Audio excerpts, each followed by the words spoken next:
Q news అందించే అవకాశాన్ని సద్వినియోగం చేసుకోండి. సమస్య ఎక్కడున్నా నేనున్నానంటూ ధైర్యంగా ప్రశ్నిస్తూ రాజకీయాల పట్ల అవగాహన కలిగిన అనుభవం గల రంగారెడ్డి హైదరాబాద్ రిపోర్టర్లు కావాలను సంప్రదించవలసిన నెంబర్లు 8688926084. మరో ఘోరం జరిగేదాకా చూస్తూ ఉండాలన్నా కోల్కతా డాక్టర్ రేప్ మర్డర్ ఘటనపై సుప్రీంకోర్టు ఆగ్రహం. దేశవ్యాప్తంగా వైద్య రంగంలో మార్పు రావాల్సిందే. వైద్య సిబ్బందికి సేఫ్టీ లేకపోవడం వ్యవస్థ వైఫల్యమే. అందుకే మేము జోక్యం చేసుకుంటున్నాం.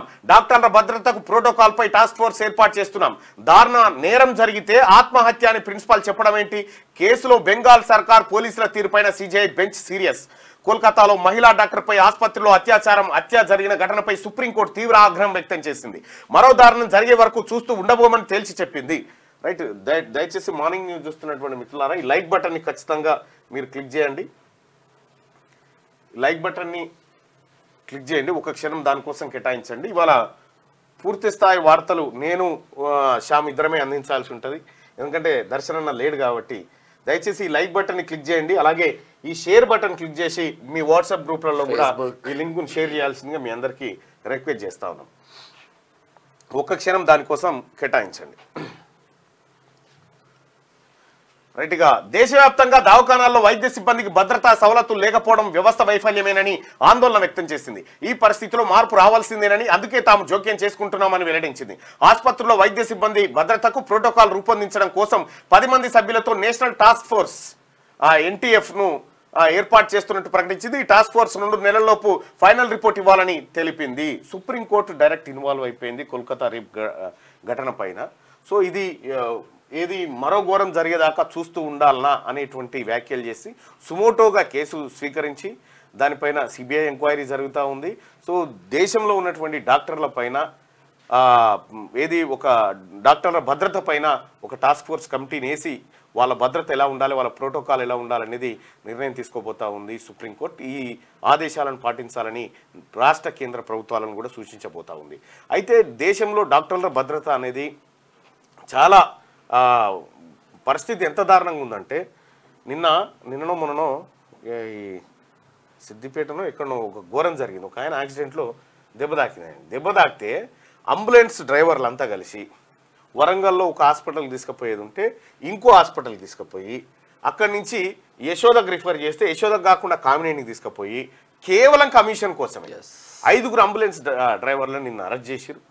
వాళ్ళు బ్రెయిన్ డెడ్ అయి చనిపోతే అవయవాలు కూడా అమ్ముకోవాలని ప్రయత్నం చేసిరు అనేది ఒక చర్చ జరిగింది.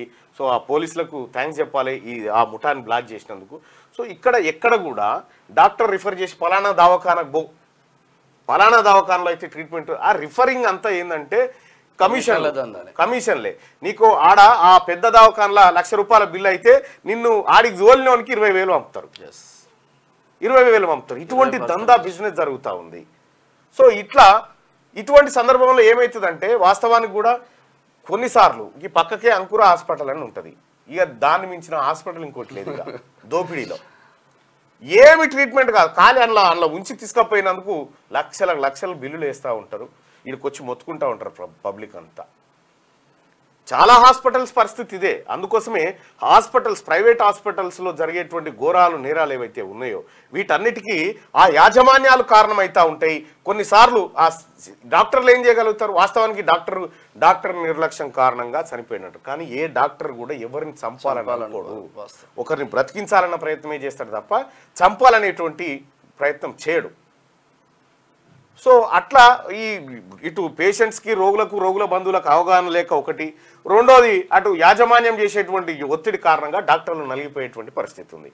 ఈ అంశం ఒకటైతే కోల్కతా రేప్ ఘటన పైన డాక్టర్లకు భద్రత లేదనేటువంటిది వాస్తవం. అన్ని రకాలుగా భద్రత లేదు. ఒక ఫీమేల్ అనే కాదు, మేల్ డాక్టర్లకు కూడా భద్రత లేనటువంటి పరిస్థితి.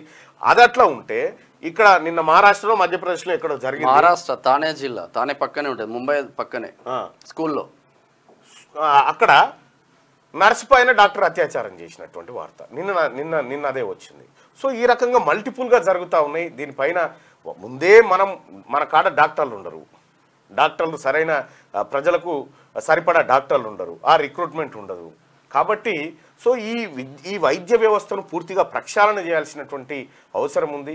అందులో ముఖ్యంగా డాక్టర్లకు భద్రత కల్పించాలి, వచ్చే పేషెంట్కు కూడా భరోసా కల్పించేటువంటి కార్యక్రమాలు తీసుకోవాలి. క్యూ న్యూస్ అందించే అవకాశాన్ని సద్వినియోగం చేసుకోండి.